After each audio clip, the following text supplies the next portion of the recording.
is our heart rate analysis experiment by BDB Productions. Each individual collected their own information and submitted it into a database from which we drew our conclusions for our two hypotheses. Coffee drinkers would have less of a change in heart rate after drinking coffee compared to non-coffee drinkers. The second hypothesis is that people with a height to weight ratio have a greater change in heart rate while riding a bike. Initially, our hypothesis was that those who were already coffee drinkers and therefore used to having more caffeine in their system would have less of a change in heart rate because their body was already used to it.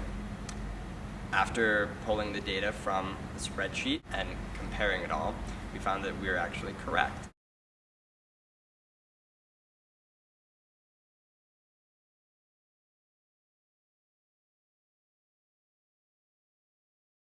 From the collective database, what we did is we took the weight, height, and overall heart rate change from the bicycle activity and we compared them by putting them into a spreadsheet and using various graphs to see if there was any correlation.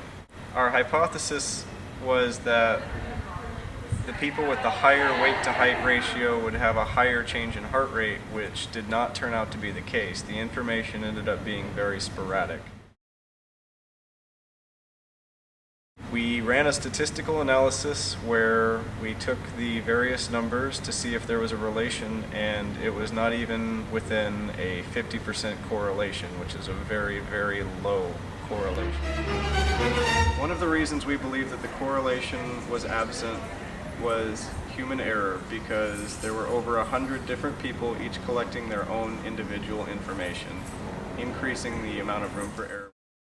What ended up happening is that almost everyone seemed to have a different result. Some people even had a lower heart rate after they did the activity than before it at rest.